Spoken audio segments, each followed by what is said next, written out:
بسم اللہ الرحمن الرحیم۔ السلام علیکم ورحمۃ اللہ وبرکاتہ۔ معزز طلباء کرام، آپ سب کیسے ہیں؟ آج ہم کتاب ہدایہ جلد رابع میں سبق نمبر 104 کو پڑھیں گے۔ ہمارے آج کے سبق کا عنوان ہے امام ابو یوسف اور امام محمد رحمہم اللہ کی دلیل اور امام صاحب کی دلیل کی تفسیر۔ آئیے اپنے آج کے سبق کی عبارت کو پڑھتے ہیں۔ بسم اللہ الرحمن الرحیم۔ وَلِأَبِي يُوسُفَ رحمہ اللہ أن المقصود أصل السكنى وهما مستويان فيه والمنفعتان متماثلتان لأن لكل واحد منهما أن يفعل ما لا يضر بالآخر على أصله۔ ولمحمد رحمه الله أن المنفعة تختلف باختلاف الحر والبرد بالإضافة إليهما فلا يمكن التعديل إلا بالقيمة والفتوى اليوم على قول محمد رحمه الله۔ وقوله لا يفتقر إلى التفسير، وتفسير قول أبي حنيفة رحمه الله في مسألة الكتاب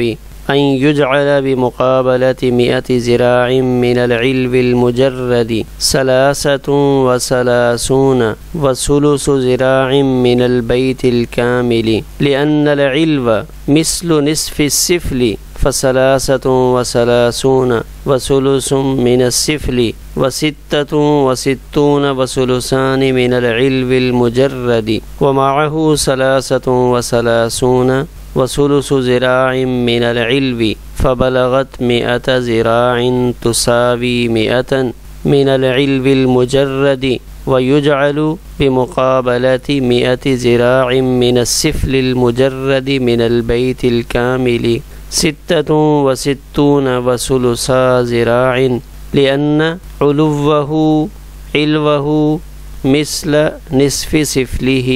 فبلغت 100 ذراع كما ذكرنا، والسفل المجرد 66 وثلثان لأنه ضعف العلو فيجعل بمقابلة مثله۔ آئیے اب ہم اپنے سبق کی عبارت کا ترجمہ کرتے ہیں۔ ولی ابی یوسف اور امام ابو یوسف رحمہ اللہ کی دلیل یہ ہے کہ مقصود اصلی وہ رہائش ہے اور وہ دونوں منزلیں اس رہائش کے معاملے میں برابر ہیں، والمنفعتانی اور دونوں منفعتیں برابر ہیں، اس لیے کہ ان میں سے ہر ایک کے لیے امام ابو یوسف کی اصل کے مطابق ایسا کام کرنے کا اختیار ہے جو دوسرے کے حق میں لا یضر مضر نہ ہو۔ اور امام محمد رحمہ اللہ کی دلیل یہ ہے کہ سفل اور علو کی طرف نسبت کرتے ہوئے گرمی اور سردی کی تبدیلی سے منفعت بدل جاتی ہے، لہذا قیمت کے بغیر برابری ممکن نہیں۔ اور آج فتویٰ امام محمد رحمہ اللہ کے قول پر ہے، اور امام محمد رحمہ اللہ کے قول کی وضاحت کی ضرورت نہیں۔ امام ابو حنیفہ رحمہ اللہ کی قول کی تفسیر وضاحت قدوری کے مسئلہ میں کچھ اس طرح ہے کہ علو مجرد کے 100 گز کے مقابلے میں 33.33 ذراع بیت کامل کے دیے جائیں گے، اس لیے کہ بالائی منزل وہ سفل کے نصف کی طرح ہے، لہذا 33.3 وہ اس بیت کامل کے نچلی منزل کے اور 66.6 یہ علو مجرد کے ہوں گے، اور اس کے ساتھ 33.3 وہ بیت کامل کے علو کے ہوئے، لہذا یہ دونوں ملا کر 100 ذراع برابر ہو گئے اس 100 کے جو علو مجرد سے دیا جا رہا ہے۔ وَيُجْعَلُ اور سفل مجرد کے 100 گز کے مقابل بیت کامل کے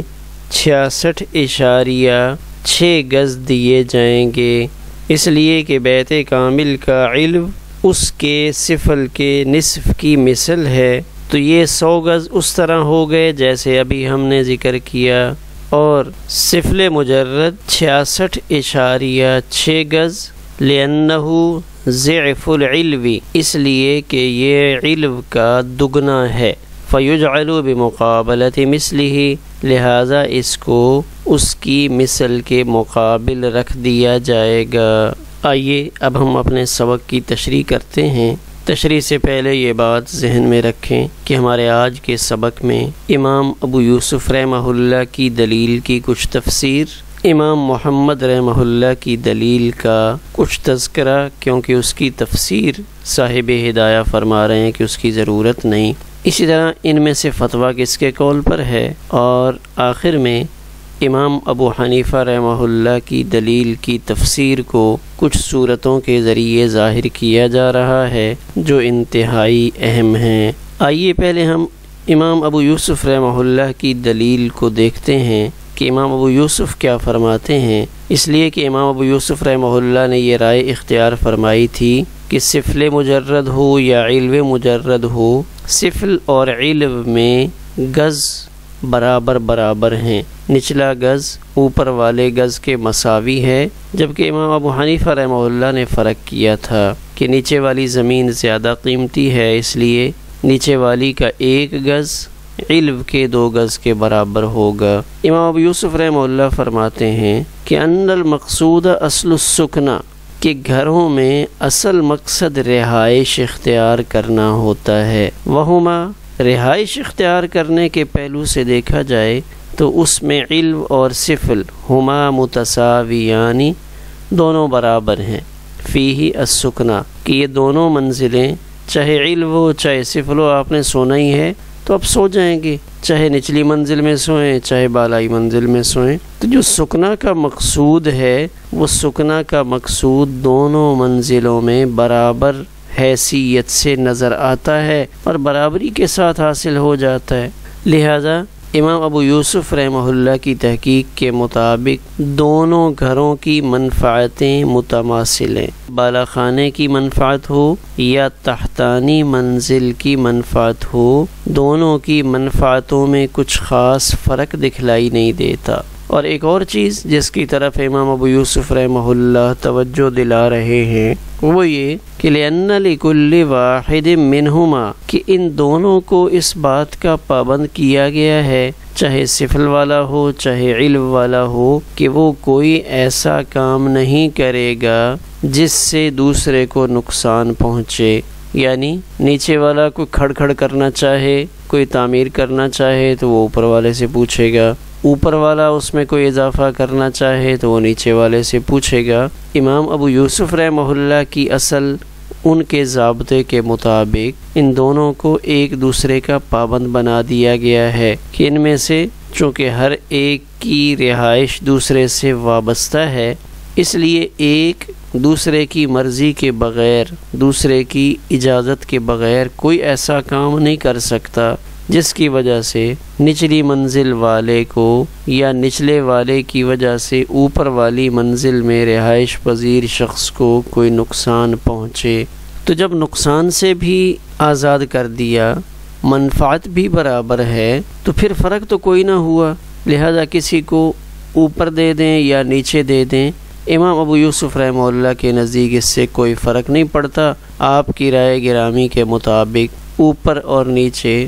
دونوں کی تقسیم برابر ہوگی، پیمائش کے اعتبار سے فرق نہیں رکھا جائے گا۔ ولی محمد، دوسری بات وہ امام محمد رحمہ اللہ کی دلیل ذکر کر رہے ہیں۔ امام محمد رحمہ اللہ نے موقف اختیار کیا تھا کہ اس قسم کے گھروں کی تقسیم پیمائش کے ذریعے نہیں کی جائے گی کہ کچھ گھر اوپر ہیں کچھ نیچے ہیں اور کچھ دونوں طرح کے ہیں، تو ان کی تقسیم قیمت لگا کر کریں گے۔ اس کی وجہ کیا ہے؟ امام محمد رحمہ اللہ نے اس موقف کو کیوں اختیار کیا؟ وہ یہ فرماتے ہیں کہ ان المنفعت تختلف باختلاف الحر والبرد بالاضافۃ الیہما، کہ اصل میں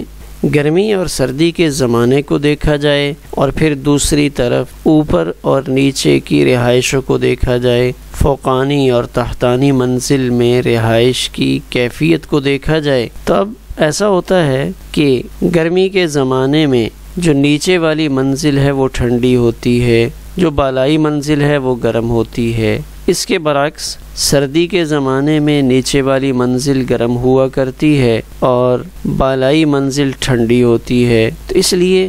گرمی اور سردی کے اعتبار سے کبھی نیچے والی منزل کی منفعت بڑھ جاتی ہے، کبھی اوپر والی منزل کی منفعت بڑھ جاتی ہے۔ تو اس کو مختلف پہلوؤں سے اگر دیکھتے رہیں اور مختلف زمانوں میں دیکھتے رہیں تو اس کی وجہ سے فرق پڑتا ہے۔ امام محمد رحمہ اللہ نے موسمی تبدیلی کو مد نظر رکھا ہے اور یہ فرمایا کہ ہر منزل کے فائدے الگ الگ ہیں۔ نیچے والی منزل گرمی میں تو مفید ہو رہی ہے، اس لیے کہ جب نیچے والی چھت کے اوپر ایک اور چھت موجود ہے تو گرمی کا اثر نیچے کم پہنچے گا۔ اسی طرح سردی میں اوپر والی منزل میں دھوپ کا اثر رہتا ہے تو اوپر والی منزل اس کی حالت کچھ بہتر ہوتی ہے، جبکہ نیچے والی منزل میں ٹھنڈ زیادہ ہوتی ہے۔ تو ان مختلف پہلوؤں کو دیکھتے ہوئے امام محمد رحمہ اللہ نے فرمایا کہ نہیں، ان کی منفعتوں میں بہت زیادہ فرق ہے اور لوگ اس کو دیکھتے ہیں۔ کبھی لوگ اوپر رہنا پسند کرتے ہیں، کبھی لوگ نیچے رہنا پسند کرتے ہیں۔ اس وجہ سے امام محمد رحمہ اللہ نے فرمایا فلا يمكن التعديل الا بالقیمت، کہ تقسیم کے اندر برابری قیمت کے ذریعے ہی ممکن ہے۔ پیمائش سے یا گزوں کے ذریعے اگر آپ تقسیم کر دیں گے تو تقسیم تو ہو جائے گی، لیکن وہ تقسیم کما حقہ درست نہیں ہوگی، اس وجہ سے کہ اس میں کسی کی منفعت زیادہ ہوگی، کسی کی منفعت کم ہوگی۔ اس لیے آسان صورت یہی ہے کہ پہلے قیمت لگائی جائے، قیمت لگانے کے بعد پھر تقسیم کو دیکھا جائے۔ صاحب ہدایہ فرماتے ہیں والفتویٰ اليوم علی قول محمد رحمہ اللہ، کہ فتویٰ آج کے دور میں یعنی صاحب ہدایہ کے دور میں امام محمد رحمہ اللہ کے قول پر ہے، اس وجہ سے کہ یہ دونوں منزلیں کجنسین، دو جنس کی طرح ہو گئی، اوپر والی الگ جنس ہے، نیچے والی الگ جنس ہے۔ اس وجہ سے صاحب ہدایہ اور دیگر معتبرات نے بھی فتویٰ امام محمد رحمہ اللہ کے قول کے مطابق نقل فرمایا ہے۔ وتفسیر قول ابی حنیفہ رحمہ اللہ فی مسئلۃ الکتاب، قدوری کے مسئلہ میں امام ابو حنیفہ رحمہ اللہ کا جو قول ہے وہ کچھ پیچیدہ ہے، اس لیے اس کو توجہ سے سمجھنے کی ضرورت ہے، اور صاحب ہدایہ انہوں نے بھی اس کی تفسیر بیان فرمائی ہے۔ سب سے پہلے ہم ان 3 قسم کے گھروں کو دیکھتے ہیں، ان کو صاحب ہدایہ نے کیا نام دیا ہے۔ صاحب ہدایہ نے امام صاحب کے قول کی تفسیر کرتے ہوئے ایک کو بیت کامل کہا۔ بیت کامل سے مراد اوپر اور نیچے دونوں والا گھر کہ جس مکان کی دونوں منزلوں میں احمد اور حماد کی شرکت ہے۔ ایک کو علو مجرد کہ اس مکان کی اوپر والی منزل میں احمد اور حماد شریک ہیں، اور تیسرا نام سفل مجرد کہ اس مکان کی نچلی منزل میں احمد اور حماد شریک ہیں، اوپر والی منزل کسی اور شخص کی ہے۔ یہاں نیچے والی منزل کسی اور شخص کی ہے، احمد اور حماد کی شرکت اس علو مجرد یعنی بالائی منزل میں ہے۔ ہمارا سبق نمبر 104 اسی پر مکمل ہوا۔